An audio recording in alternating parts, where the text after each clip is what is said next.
Hello and welcome to an Ilion Tenderlink training video. In this session, we'll be taking a look at how to submit an online response using an online evaluation response form.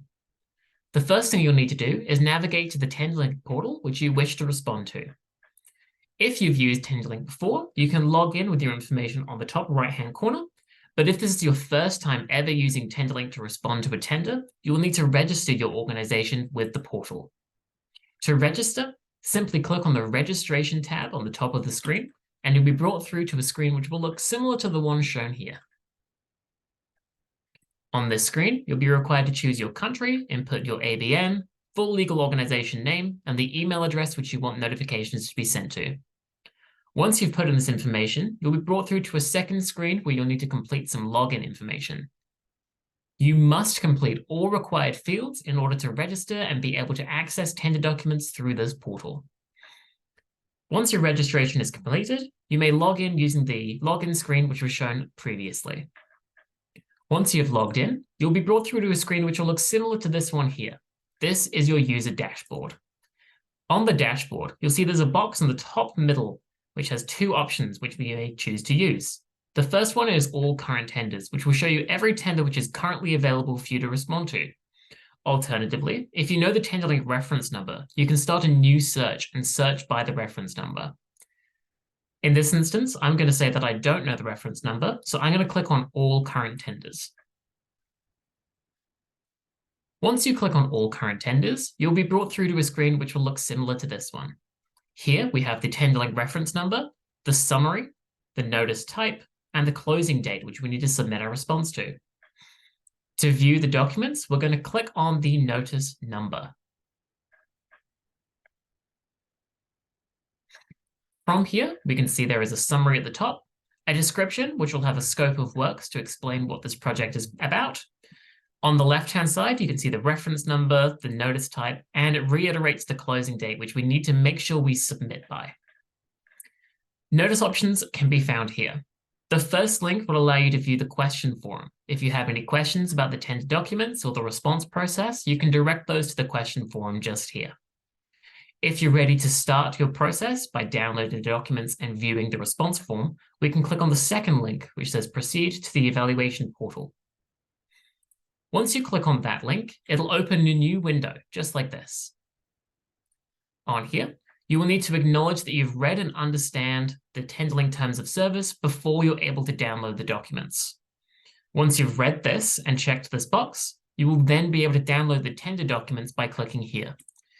This will download in a zip format for you to then view and read the documents. Once you've opened these and you've read the documents, you may begin your response by clicking on Begin Response here. In my instance, it says Resume Response as I've already started this progress.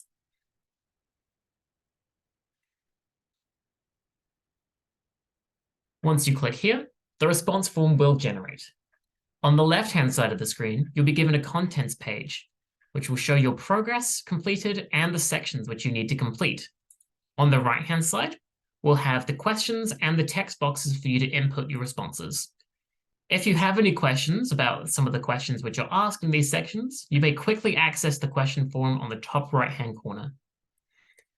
All that you need to do is complete all the required information. So in the text boxes, see what question the portal is asking you and supply the information below. Once you complete a field, you'll notice that your progress goes up on the left-hand side.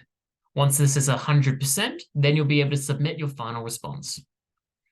For this example, I'm going to jump quickly straight down to the tender response, so you can access different areas of the form by clicking on the contents page.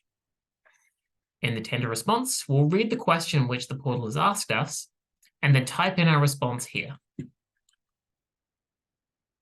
Once again, noting that on the left-hand side, the progress will go up. In these text boxes, they will have a limit which they require you to put, and you'll be able to type your response in here. Other responses which they may ask is for you to upload a completed document. In the tender documents which we downloaded before, you will have the template which they're asking you to upload here.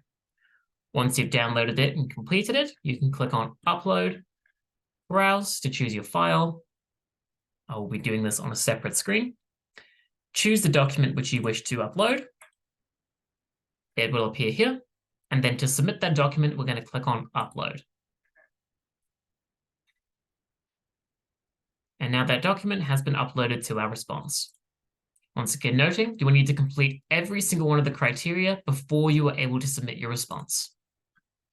Once you've answered every single question which has been asked by the portal, you can view your final response by clicking on Preview on the bottom right-hand corner. If there are mandatory criteria which you have not complete, you will not be able to proceed to this preview screen. If you've completed the criteria, validation will be successful, and you'll be brought through to this screen where you can view everything which you responded to. On the top right-hand corner, you can download the response preview and all of the attachments if you wanted to have a physical copy as evidence of your submission. If you're happy with your submission and you're ready to submit, you can click on Submit on the bottom right-hand corner.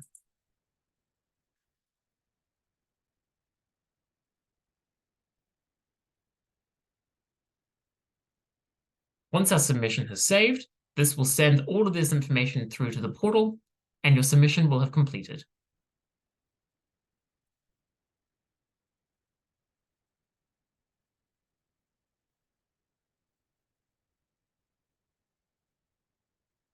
As shown, please note that this process can take some time while the portal validates everything which you've input, so please be sure to submit your responses well in advance of the closing date.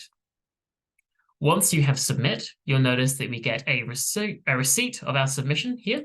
I would recommend screenshotting this for your internal records and for evidence that you've submitted a response.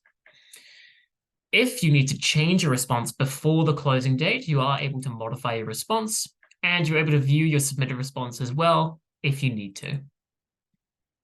And that concludes how to use the online evaluation response form. If you require assistance with Tenderlink, please don't hesitate to contact our support team.